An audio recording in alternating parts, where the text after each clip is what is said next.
Welcome to Health Professional Radio. I'm your host, Neil Howard, and I'm real glad that you could join us again. In this segment, we're going to have a conversation with Mr. Peter Rosenberger. He's the host of the national radio show For The Caregiver and a caregiver for over 34 years to his wife, Gracie. He's also the author of several books, including 7 Caregiver Landmines and How You Can Avoid Them. Welcome to Health Professional Radio, Mr. Peter Rosenberger, and thank you so much for taking the time. Thank you very much, Neil. Appreciate you letting me have the dialogue with you about this. Well, I mentioned that you're a host of a national radio program and also an author. Give our listeners a bit of background and tell us about yourself and your being a caregiver.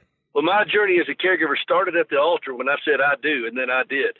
Mm-hmm. My wife was hurt a couple of years before I met her. She'd had about 20 surgeries. By that time, she'd had a very bad car wreck back in 1983 when she was a freshman in college. Mm-hmm. When I met her, friends would set us up, and I thought, I'd like to meet this girl. They said, you got to just meet this girl. So I did, and she's just drop dead gorgeous. I mean, don't take my word for it. Google her. I was Googling her that day, and we didn't even have Google back then. So I saw that she had a limp, and she had some challenges, and that way. But I thought, she's come back to school. She's doing great. How bad could this be? Uh-huh. Well, and she was young and strong, and I didn't know any different. I'd never had a relationship with somebody who was hurt. And so we got married, and oh, by the way, this girl can really sing. Mm-hmm. And I was a pianist, and I found my vocalist. And so we were both music students, and we got married, and doctor said, look, if you're going to have babies, have them when you're young. And so I went to her and I said, babe, the doctor says we have to. I got a prescription and everything. And I don't know if that's covered under Obamacare, but I bet you it's covered under Clinton care.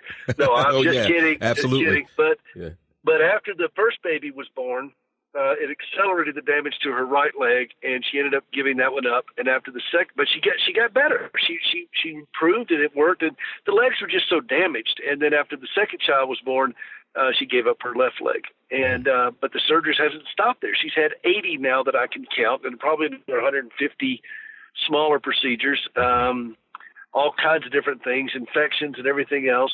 100 doctors have treated her in 12 different hospitals, 7 different insurance companies, and now we sold past 10 million. It just keeps growing. It's really kind of hard to keep track of it, but that's our journey, and it's ongoing as of right now. I mean, I'm still doing it every single day. But along the way, I learned some things, Neil, about the healthcare system of this country and about the challenges of taking care of somebody with chronic pain and relentless challenges. And then also now trying to wrap your mind around things that are not controllable, like the coronavirus, which, by the way, she got. Oh, really? She got pretty sick. Yep, she did. And she got positive back in the 1st of March.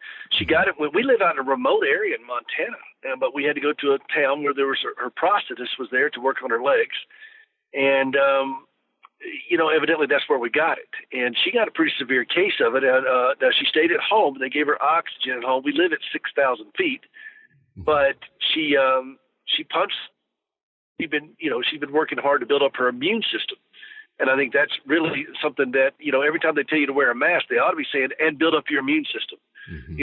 I don't know why they don't do that, but that's a big part of our journey to fight this thing. But she recovered from that. She was the first person in our county out here to get it. She didn't give it to anyone, including me. But then I tested positive about 3 weeks ago. Oh, man. And I was like, but here's the good news. Well, 2 pieces of good news. One of them is she did not give it to me, number one.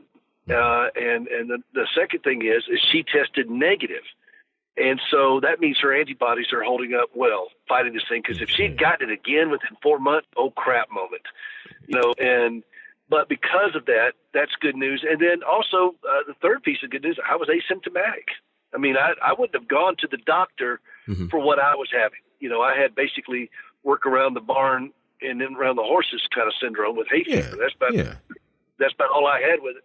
So I've never had a fever or anything like that. And so I'm free now. I've been through the quarantine process. But there are things that we caregivers learn, Neil, that are just that we have challenges that we can't control. Now as a collective country, we're learning that. And it's hard to wrap your mind around that. People get fearful. People get scared. People get lonely, isolated, depressed. And one of the reasons I started my radio show was to help speak to that, because I said to myself, if a caregiver's heart is just a squirrel cage, then their wallet and their jobs and their relationship and their bodies and everything else follow suit.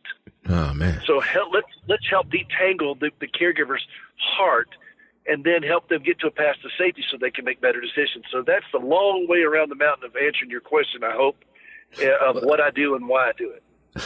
The mind of someone who's a caregiver, is there a difference? I mean, you're an author about caregiving. Your loved one is sick. You're compelled to do what you can, but on down the line, when things get rough, things get tedious, as you said, loneliness and all the rest of that, is there a mindset that the caregiver has to have? Or if they don't have that type of mindset, look to someone else who maybe does?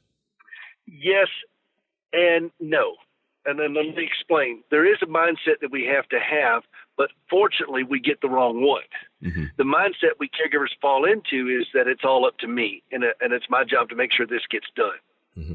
And that's not a healthy mindset, because it's not all up to me. I didn't do this to my wife, and I can't undo it.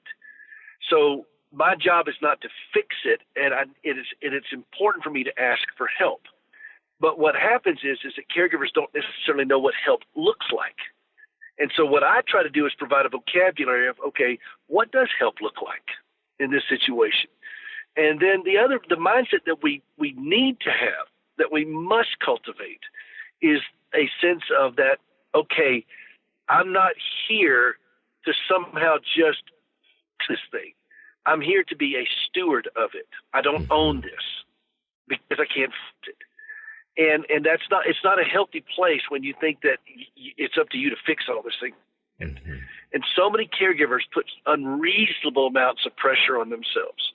And as your audience is listening to this right now, they're all nodding, yep. Mm-hmm, and then another thing that happens, the mindset that happens with us, is we lose our identity. I say that often that caregivers suffer from what I call 3 I's. We lose our independence, we become isolated, and we lose our identity. And we stop speaking in first person singular. And that's the telltale. Just ask a caregiver, how are you doing? Every caregiver that calls into my show, every caller, I ask them without exception, how are you feeling? And it's amazing how many of them cannot answer that question without saying, well, we just got home from the hospital, or we had a bad night, or she's not doing real well, or he's struggling, or my husband is such and such. And I always back them up to the beginning of the conversation. I say, okay, look, as important as what they're going through, I didn't ask about them, and that's not what this show is about. The show is about you. How do you feel? And that's when the tears and the stammering comes. But that's the healthiest place for you to be as a caregiver, is when you start expressing what's going on in your heart. I'm tired. I'm pissed. I'm resentful. I'm depressed. Whatever. I don't care what comes after the word. Now we can have a real conversation and start making healthier decisions. And my overarching message to myself and to my fellow caregivers is, healthy caregivers make better caregivers. Not trying to be happy. I think happiness is a fool's errand. Along the way, we may get happy. We may choose to be happy. We may find happiness. But the goal for me is not to be happy. The goal is to be healthy. Spiritually, emotionally, physically, financially, professionally, all of the above. If I'm doing healthy things, it's going to be a game changer on how I approach decisions. And as I say to myself and my fellow caregivers, the goal is not to feel better. The goal is to be better. Absolutely. And so it's just a different mind shift, but that's the kind of mind shift that I have found to be extremely helpful in my almost 3.5 decades of this now, and to my fellow caregivers. And I'm still in it. I mean, it's not something I just kind of thought about. My wife suffered for a while. She died, and then I thought about it. I go, I do this. I'm still doing it, even as we speak. And so it provides me ample opportunity to practice these things, learn these things, and I'm the crash test dummy of caregivers. I mean, if you could fail at it, I failed at it. Mm-hmm. But I've learned from those failures, and hopefully then can impart some of the things of that I've learned. And my message is not a there kind of message. I'm not that kind of guy. Mm-hmm. But don't go down there. That's a bad place kind of guy. And so We use a lot of humor. We have great interviews of medical professionals and celebrities and all types of related things. And we talk about every subject. There's nothing we leave untouched. And so that's kind of what we do. Great. Well, it's been great talking with you, Peter. Where can our listeners get some more information about you, about your show, Help for the Caregiver, and about your publications as well? HopeForTheCaregiver.com. HopeForTheCaregiver.com, or just Google me, Peter Rosenberger. And, thank you for the opportunity just to spotlight this group of individuals who is so terribly and often ignored. And because if we love somebody, you're going to be a caregiver. If you live long enough, you're going to need one. So Absolutely. We're all, as the commercials all say, during these uncertain times, we're all in this together. I love every commercial says that. But, the times have never been certain, Neil. They haven't. They haven't been certain. And for caregivers, they understand that. But you know what? We don't have to have everything worked out for us to have a meaningful, calmer, healthier, and maybe just surprised by a joyful life. Well said. Peter, thank you for joining us here on the program this evening. It's been a pleasure. It is my pleasure. Thank you. You've been listening to Health Professional Radio. I'm your host, Neil Howard, in conversation with Mr. Peter Rosenberger. Audio copies of this program are available at hpr.fm and healthprofessionalradio.com.au.